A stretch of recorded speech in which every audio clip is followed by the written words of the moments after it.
Okay, I'm doing a video on how to thread the labeling machine.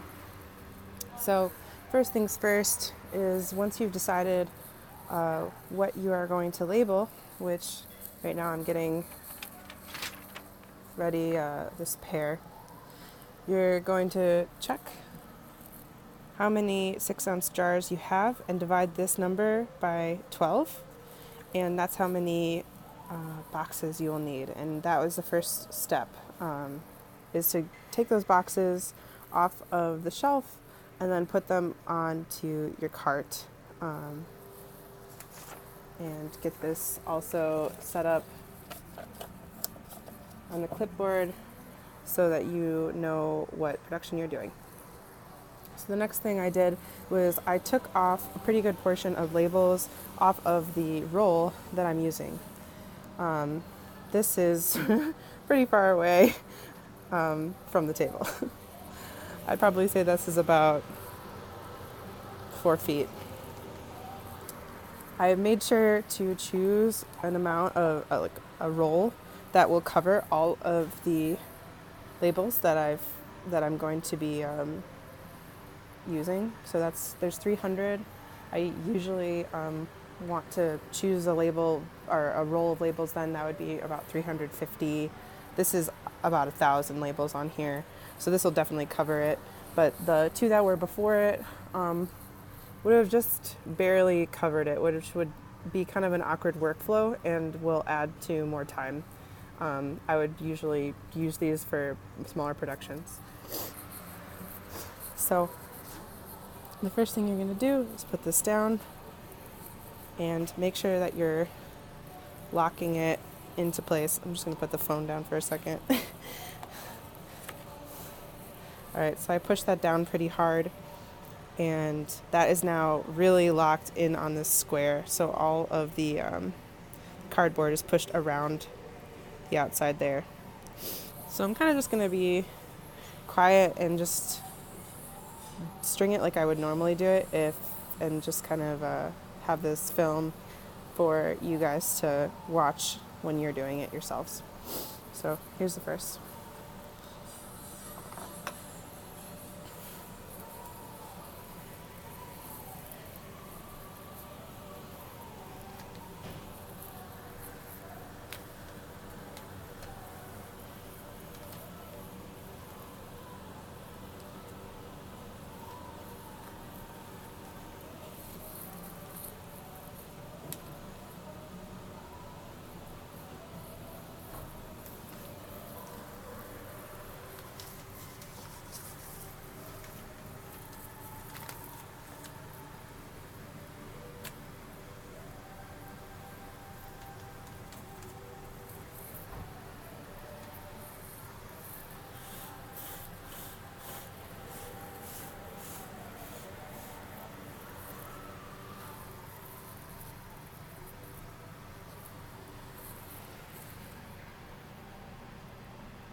So I turned that to the left, and that made this taut here, so I can string through the rubber and the carbon paper.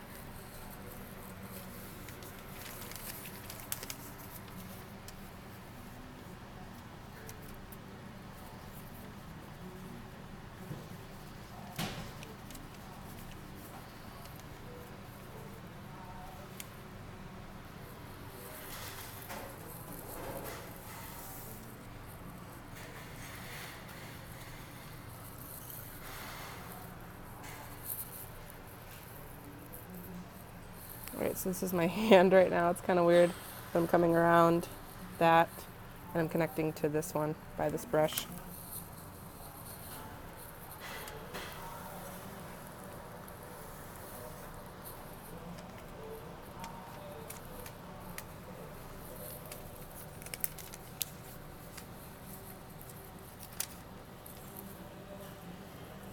It's from there to there. It's a placeholder here, so I can kind of let go now and walk away. holds my spot. That's really the first checkpoint that'll hold your spot. So I'm pulling again, nice and delicate. This one, you're going to want this to be in front of the bars on both sides, but in between the red sensor. In front of the bars, not woven in between the bars. This one,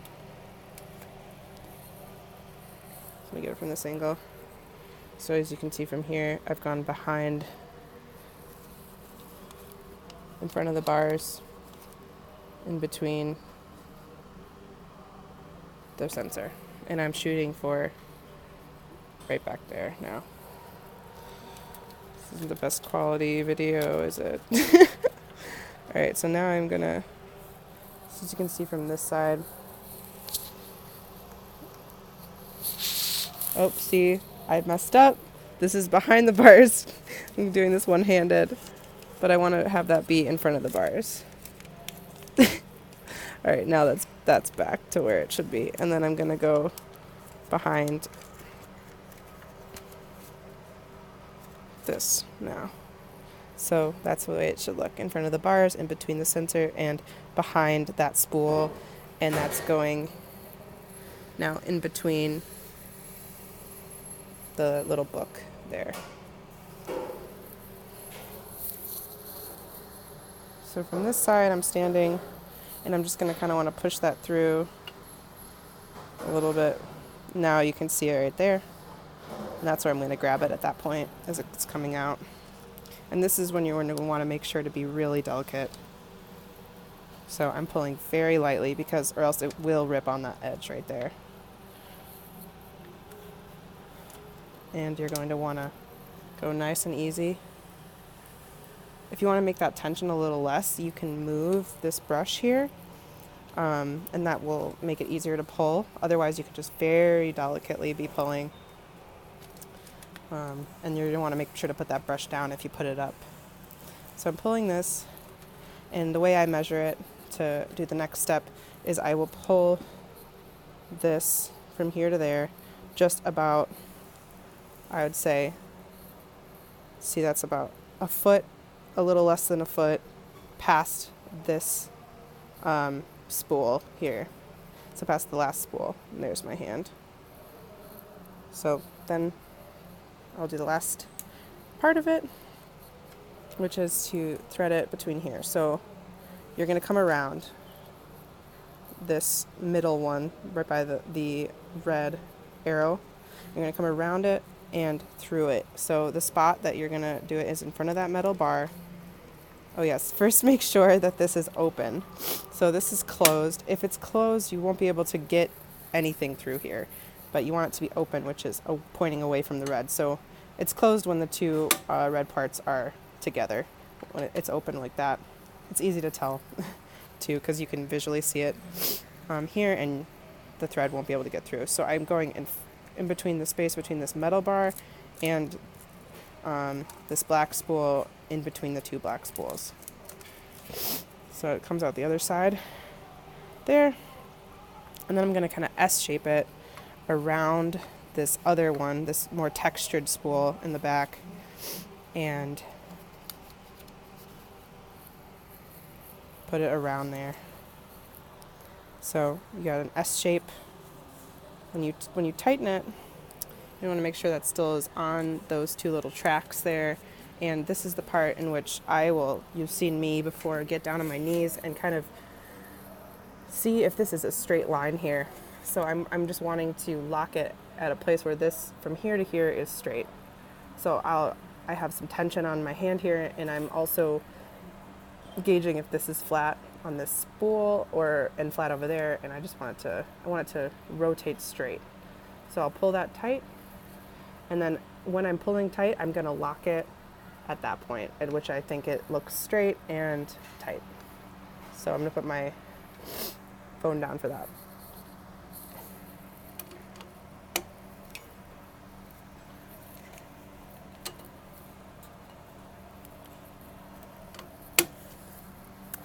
All right, I've locked it, and I'm going to want to set up the spools are like kind of like this, the tracks on the spools, so that it's running the label nice and straight. You don't want it to be too tight on the label, because when you do dispense, it will shift depending on how this piece is rotating, and this is really the driving force here. So it might shift a little bit down, it might shift a little bit up, and so you want it to have room to do that. What we don't want is to have any of the label bending on the bottom or on the top and creating that kind of crinkling noise.